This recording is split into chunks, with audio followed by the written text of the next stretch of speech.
Hello students, it's Anuradha ma'am here. Welcome to my YouTube channel Make Concept Easy. आज के video lecture में class 11 psychology के chapter 8 को continue करते हुए मैं डिस्कस करूंगी प्रॉब्लम सॉल्विंग। प्रॉब्लम सॉल्विंग क्या होता है? देखो, जो ये प्रॉब्लम सॉल्विंग है ये एक कॉग्निटिव एक्टिविटी है। ये हमारे माइंड से रिलेटेड होती है। हमारी जो डेली एक्टिविटीज होती हैं वो सारी प्रॉब्लम सॉल्विंग होती हैं। जैसे आपकी साइकिल टूट गई, कैसे आप उसे रिपेयर करवाएंगे? आपकी फ्रेंडशिप टूट गई, कैसे आप उसे पैचअप करेंगे? आपके समर वैकेशंस हो गए, किस तरह से आप समर टूर प्लान करेंगे? आप किसी रेस्टोरेंट में जाते हैं तो कैसे आप वहां पर फूड ऑर्डर करेंगे? क्या फूड आप ऑर्डर करेंगे? आपने 12th पास आउट कर लिया तो कौन सा करियर आप चूज करेंगे? क्या आप जॉब करेंगे या फिर आप आगे अपनी स्टडीज कंटिन्यू रखेंगे? ये सब क्या है? ये सब हमारी लाइफ की प्रॉब्लम्स हैं। ये डे टू डे एक्टिविटीज में एग्जिस्ट होती हैं। इन सब प्रॉब्लम्स को सोल्व करने के लिए हम थिंकिंग करते हैं। देखो, हर इंसान के लाइफ में प्रॉब्लम्स आती हैं। चाहे वो रिच है तो उसकी भी प्रॉब्लम्स है, और अगर वो पुअर है तो उसकी भी प्रॉब्लम्स है। अगर वो सिटी में रहता है तब भी उसके पास प्रॉब्लम्स है, अगर वो विलेज में रहता है तब भी वो प्रॉब्लम्स को फेस करता है। तो हर इंसान डे टू डे एक्टिविटीज में प्रॉब्लम को फेस करता है और उन प्रॉब्लम को रिजोल्व करने के लिए, उन प्रॉब्लम को सोल्व करने के लिए वो थिंकिंग करता है। तो समझ में आया आपको थिंकिंग क्यों इम्पोर्टेंट है? क्योंकि थिंकिंग प्रॉब्लम्स का सॉल्यूशन फाइंड आउट करने में हेल्प करती है। अब देखो किस तरह से आप प्रॉब्लम सॉल्विंग में लिखेंगे। आपको लिखना है problem solving is thinking that is goal directed. देखो, जो प्रॉब्लम सॉल्विंग एक्टिविटी है ये एक थिंकिंग प्रोसेस है। थिंकिंग प्रोसेस क्यों है? क्योंकि प्रॉब्लम सॉल्विंग हमेशा गोल डायरेक्टेड होती है। किसी ना किसी गोल को अचीव करने के लिए, किसी टारगेट को अचीव करने के लिए हम हमेशा थिंकिंग करते हैं।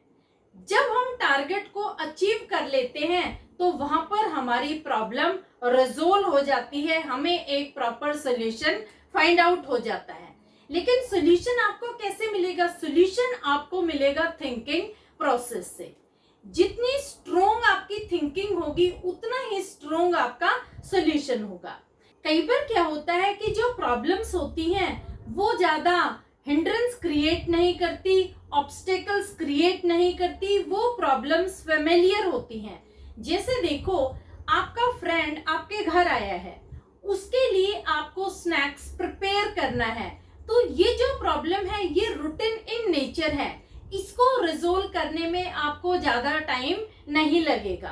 लेकिन जो प्रॉब्लम अनफेमिलियर होती है उसके लिए टाइम और एफर्ट्स दोनों की ही रिक्वायरमेंट होती है। लेकिन हर प्रॉब्लम के पीछे कोई ना कोई ऑब्जेक्टिव होता है, कोई ना कोई गोल होता है, जिस वजह से हम थिंकिंग करते हैं। समझ में आया? तो जो प्रॉब्लम सॉल्विंग है ये एक गोल ओरिएंटेड प्रोसेस है। गोल ओरिएंटेड होने की वजह से हम थिंकिंग करते हैं। जब हम थिंकिंग करते हैं तो प्रॉब्लम का प्रॉपर सॉल्यूशन फाइंड आउट करके प्रॉब्लम को रिजोल्व करते हैं। क्लियर? अब देखो, जो प्रॉब्लम होती है उसमें there are 2 stages in problem solving. Problem solving में 2 स्टेज होती है। जो भी प्रॉब्लम है हमारी लाइफ में, हर प्रॉब्लम में 2 स्टेज होगी। पहली स्टेज क्या है? इनिशियल स्टेज, जिसे हम कहते हैं प्रॉब्लम, और दूसरी स्टेज है एंड स्टेज, जिसे हम कहते हैं सॉल्यूशन और गोल। अब देखो, ये जो दोनों स्टेजेस हैं ये एक साथ चलती हैं। जब प्रॉब्लम अराइज होगी तो डेफिनेटली उसका कोई ना कोई सॉल्यूशन भी जरूर होगा। सॉल्यूशन फाइंड आउट करने के लिए हम मेंटल ऑपरेशन करते हैं, कुछ स्टेप्स को फॉलो करते हैं। तो कौन कौन से स्टेप्स होती है प्रॉब्लम सॉल्विंग में? स्टेप्स और mental operation in problem solving. देखो, 7 स्टेप मैंने यहाँ लिखी है प्रॉब्लम सॉल्विंग के लिए। सबसे पहली स्टेप आती है आइडेंटिफाइंग द प्रॉब्लम।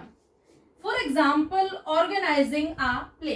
देखो सबसे पहली स्टेप में हम प्रॉब्लम को आइडेंटिफाई करते हैं, प्रॉब्लम को पहचानते हैं कि आखिर प्रॉब्लम क्या है। मैं आपको एग्जाम्पल के साथ साथ ये सातों स्टेप्स एक्सप्लेन करूंगी। जैसे देखो फर्स्ट स्टेप में मैंने एग्जाम्पल लिया है ऑर्गेनाइजिंग अ प्ले। आपके स्कूल में टीचर्स डे का एक फंक्शन है और आपको एक टास्क दिया है कि आपको टीचर्स डे के लिए एक प्ले ऑर्गेनाइज करना है। तो ये क्या है, ये आपकी प्रॉब्लम है। आपने फर्स्ट स्टेप में आइडेंटिफिकेशन कर लिया कि मुझे टीचर्स डे के लिए एक प्ले को ऑर्गेनाइज करना है। और देखो जो टीचर्स डे होने वाला है वो 7 दिन के बाद होने वाला है, यानी आपके पास सिर्फ 7 दिन का टाइम है उस प्ले को ऑर्गेनाइज करने के लिए। तो फर्स्ट स्टेप आपको समझ में आ गई। फर्स्ट स्टेप में आपने आइडेंटिफाई की है प्रॉब्लम को। सेकंड स्टेप क्या है, represent the problem. For example finding appropriate theme, screening actors और एक्ट्रेसेस एंड अरेंजिंग मनी। अब देखो सेकंड स्टेप में आप क्या करेंगे, आप प्रॉब्लम को रिप्रेजेंट करेंगे। जैसे फर्स्ट स्टेप में आपको प्ले ऑर्गेनाइज करना था, तो सेकंड स्टेप में क्या होगा, जो प्ले आप ऑर्गेनाइज करेंगे टीचर्स डे के लिए, उस प्ले के लिए एक प्रॉपर थीम आप सर्च करेंगे। आप स्क्रीनिंग करेंगे एक्टर्स और एक्ट्रेसेस के लिए। आप अरेंज करेंगे फाइनेंस कि किस तरह से हम पैसा अरेंज करेंगे, कौन इस प्ले में एक्टर और एक्ट्रेसेस होंगे, क्या इस प्ले का थीम होगा। ये होगी second step, representation of problem. अब आती है third step, planning the solution. For example consulting teachers and friends who have expertise in it. अब देखो अब आप सॉल्यूशन को प्लान आउट कर रहे हैं। आप जो प्ले ऑर्गेनाइज करेंगे उसके लिए एक प्रॉपर प्लानिंग कर रहे हैं। जो प्ले आप ऑर्गेनाइज करने वाले हैं टीचर्स डे पर, उस प्ले के लिए आप थीम सर्च कर रहे हैं, थीम के लिए सर्वे कंडक्ट कर रहे हैं। आप टीचर्स और स्टूडेंट जो इस फील्ड के एक्सपर्ट है उनसे कंसल्ट करते हैं। दूसरा, आप एक चीज का और भी ध्यान रखते हैं कि जो प्ले हम सेलेक्ट करेंगे वो सबसे पहले तो कॉस्ट कन्वीनियंट होना चाहिए, दूसरा ओकेजन के अकॉर्डिंग होना चाहिए, और तीसरा उसकी ड्यूरेशन भी प्रॉपर होनी चाहिए, ना ही वो ज्यादा लंबा होना चाहिए और ना ही ज्यादा छोटा। यानी जो प्ले की ड्यूरेशन है वो भी एक्यूरेट होनी चाहिए। तो इसके लिए आप प्लानिंग कर रहे हैं ताकि आपको एक प्रॉपर सोल्यूशन फाइंड आउट हो सके। ये थी थर्ड स्टेप। फोर्थ स्टेप में आप क्या करते हैं, evaluate all solutions, for example stage rehearsal. अब देखो आपने अपने टीचर्स और स्टूडेंट से जब कंसल्ट किया तो उन्होंने आपको बहुत सारे सॉल्यूशंस प्रोवाइड किए। अब उन सारे सॉल्यूशन को आप एनालाइज करते हैं। जैसे आप स्टेज पर रिहर्सल करवा के देखते हैं, जो भी इंफॉर्मेशन आपने एक्वायर की है उन सारी इंफॉर्मेशन के अकॉर्डिंग जितने भी आपके पास ऑप्शंस अवेलेबल हैं सारे ऑप्शन को आप एनालाइज करते हैं। नेक्स्ट स्टेप में आप क्या करते हैं, select one solution, for example compare and verify.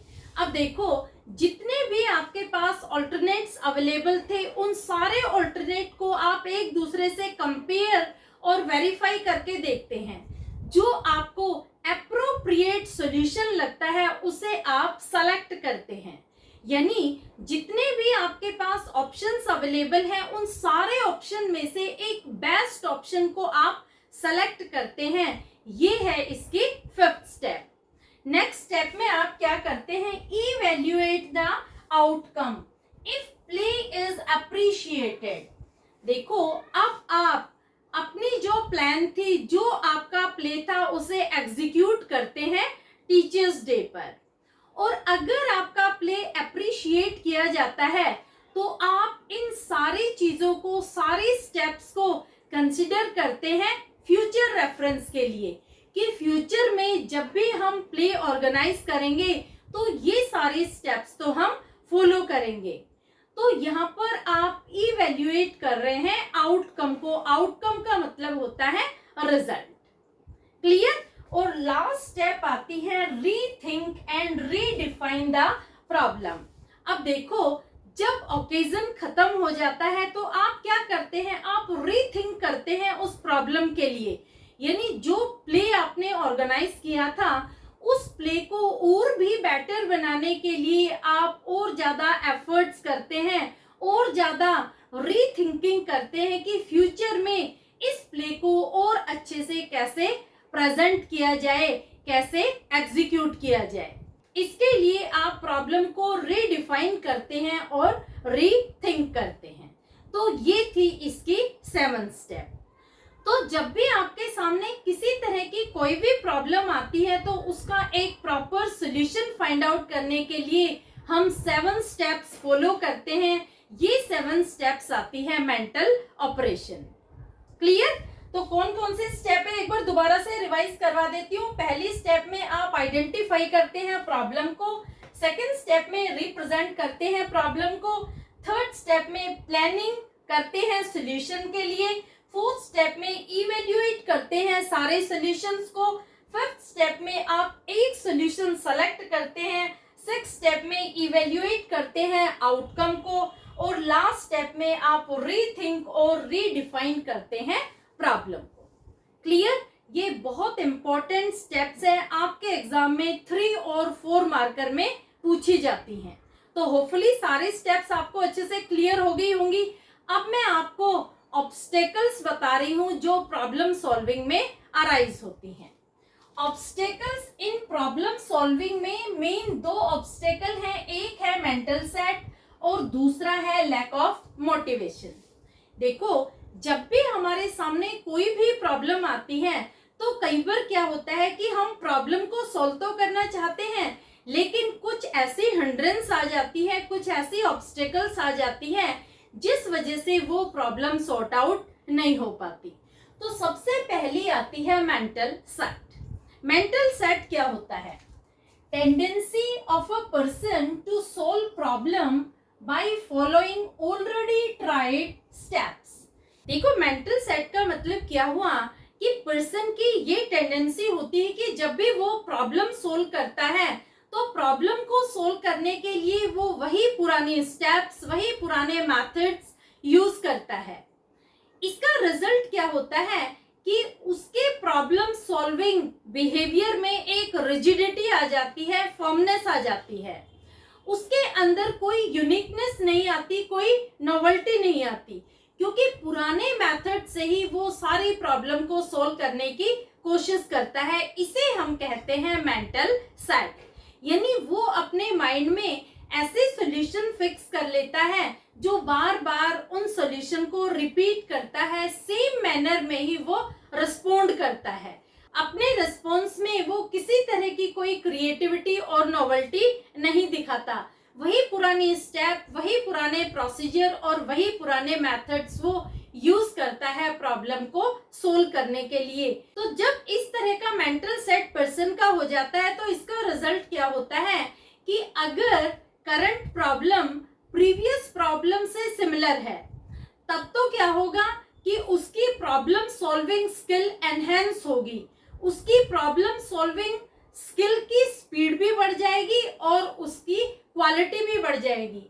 लेकिन अगर करंट प्रॉब्लम प्रीवियस प्रॉब्लम से डिफरेंट है तो यहाँ पर सॉल्यूशन में ऑब्स्टेकल्स आ जाएंगे, हिंड्रेंसेस आ जाएंगे, वो प्रॉब्लम को प्रॉपर्ली सॉल्व नहीं कर पाएगा। तो देखो, मेंटल सेट की वजह से it creates mental rigidity and hinders novel and unique thinking. जब वो मेंटल सेट फॉलो करता है, यानी पुराने मेथड्स, पुरानी टेक्निक को ही प्रॉब्लम सोल्व करने में फॉलो करता है, तो इससे क्या होता है, मेंटल रिजिडिटी हो जाती है। यानी उसके माइंड में वही सॉल्यूशन, वही स्टेप्स, वही टेक्निक फिक्स हो जाती है जो हिंडर करती है। हिंडर करना यानी रोकना, उसकी थिंकिंग को रोकती है। किस चीज के लिए रोकती है? नोवेल और यूनिकनेस के लिए। उसकी थिंकिंग में किसी तरह की कोई नोवेल्टी नहीं आती, कोई यूनिकनेस नहीं आती, और रिजल्ट क्या होता है कि वो प्रॉब्लम को अच्छे तरीके से सॉर्ट आउट नहीं कर सकता, वो प्रॉब्लम को सॉल्व नहीं कर पाता। तो समझ आया आपको मेंटल सेट क्या होता है? मेंटल सेट पर्सन की ऐसी टेंडेंसी होती है जिसमें वो प्रॉब्लम को सोल्व करने के लिए वही पुराने स्टेप्स, वही पुराने मेथड्स, वही पुरानी टेक्निक यूज करता है। इसका रिजल्ट क्या होता है कि अगर करंट प्रॉब्लम प्रीवियस प्रॉब्लम से डिफरेंट है तो वो उसे सॉल्व नहीं कर पाएगा, क्योंकि उसके मेंटल सेट में एक रिजिडिटी है, एक फर्मनेस है। वो वही पुराने स्टेप्स यूज करेगा, उससे नई प्रॉब्लम का सॉल्यूशन फाइंड आउट नहीं हो पाएगा। अब देखो मेंटल सेट का दूसरा एलिमेंट भी है जिसका नाम है फंक्शनल फिक्सनेस। फंक्शनल फिक्सनेस क्या होती है? Inability to solve a problem as we are fixed on a things usual function. For example we drew circle with compass. देखो फंक्शनल फिक्सनेस में क्या होता है कि पर्सन प्रॉब्लम को सोल्व नहीं कर पाता, वो अनेबल होता है प्रॉब्लम को सोल्व करने के लिए, क्योंकि वो किसी पर्टिकुलर ऑब्जेक्ट के फंक्शन पर डिपेंड होता है। जैसे we draw circle with compass. जब आप सर्कल ड्रॉ करते हैं तो कैसे आप सर्कल ड्रॉ करते हैं? आप कंपास से सर्कल ड्रॉ करते हैं, और अगर आपके पास कंपास नहीं है तो आप सर्कल ड्रॉ नहीं कर पाएंगे। यानी आपके अंदर फंक्शनल फिक्सनेस है, आप कंपास से ही सर्कल को ड्रॉ कर सकते हैं, यानी कंपास के फंक्शन पर ही आप डिपेंडेंट है सर्कल को ड्रॉ करने के लिए। लेकिन देखो एक लड़की अपनी बैंगल यूज करके सर्कल ड्रॉ करती है, तो उसने क्या करा? उसने फंक्शनल फिक्सनेस को ओवरकम कर लिया। तो जब हम अपनी थिंकिंग से फंक्शनल फिक्सनेस को ओवरकम कर लेते हैं तो इसे हम कहते हैं रिमूवल ऑफ फंक्शनल फिक्सनेस। एक चीज के फंक्शन पर ही हमें डिपेंडेंट नहीं होना चाहिए। जब हम कोई भी प्रॉब्लम को सॉर्ट आउट करते हैं, रिजोल्व करते हैं, उसका सॉल्यूशन फाइंड आउट करते हैं, तो हमें हर तरह के ऑल्टरनेटिव को यूज करना चाहिए, एक पर्टिकुलर ऑब्जेक्ट के फंक्शन पर डिपेंड नहीं होना चाहिए। और जब पर्सन के माइंड में मेंटल सेट हो जाता है तो वो फंक्शनल फिक्सनेस की प्रॉब्लम भी फेस करता है। तो ये ऑब्स्टेकल्स हैं सॉल्यूशन फाइंड आउट करने में, प्रॉब्लम को रिजोल्व करने में। क्लियर? इसमें सेकंड ऑब्स्टेकल आता है lack of motivation. Problems cannot be solved if people give up when they face failure in first step. Persistent effort is required to resolve a problem. देखो जब आप fully motivated नहीं है किसी भी प्रॉब्लम को सोल्व करने के लिए तो आप कभी भी प्रॉब्लम को रिजॉल्व नहीं कर पाएंगे। अगर आप प्रॉब्लम को गिव अप कर देते हैं फेलियर की वजह से, रिजेक्शन की वजह से, तो इसका मतलब ये हुआ कि आप फुली मोटिवेटेड नहीं है उस प्रॉब्लम को रिजॉल्व करने के लिए। तो किसी भी प्रॉब्लम को आप जब तक सोल्व नहीं कर सकते, जब तक आपकी विलिंग नहीं होती है, जब तक आप फुली मोटिवेटेड नहीं होते हैं, जब तक आप परसिस्टेंट एफर्ट्स नहीं करते हैं। अगर फर्स्ट स्टेप में उसके सामने फेलियर आता है, रिजेक्शन आता है, तो कोई बात नहीं, आप परसिस्टेंटली एफर्ट करते रहिए, एक ना एक दिन डेफिनेटली आप उस प्रॉब्लम से ओवरकम कर जाएंगे। तो लैक ऑफ मोटिवेशन ये भी एक मेजर हिंड्रेंस है, मेजर ऑब्स्टेकल है प्रॉब्लम सॉल्विंग में। क्लियर? तो दो मेजर ऑब्स्टेकल है प्रॉब्लम सॉल्विंग में, पहली है मेंटल सेट और दूसरी है लैक ऑफ मोटिवेशन। तो होपफुली आज के वीडियो लेक्चर में प्रॉब्लम सॉल्विंग स्किल आपको अच्छे से समझ में आ गई होगी। फिर भी किसी तरह की कोई क्वारी हो तो feel free to comment in comment box. Next video lecture में मैं डिस्कस करूंगी reasoning and decision making. Clear? मेरे चैनल को सब्सक्राइब जरूर कर लेना, क्योंकि पूरी बुक एज पर एनसीईआरटी में आपको एक्सप्लेन कर रही हूँ। जो भी प्रॉब्लम्स हैं उन्हें आप फ्रीली कमेंट कर सकते हैं कमेंट बॉक्स में, डेफिनेटली मैं उनका आंसर करूंगी। आपकी जो भी क्वेरीज हैं, जो भी प्रॉब्लम्स हैं, उन्हें सॉर्ट आउट करूंगी। Thank you so much.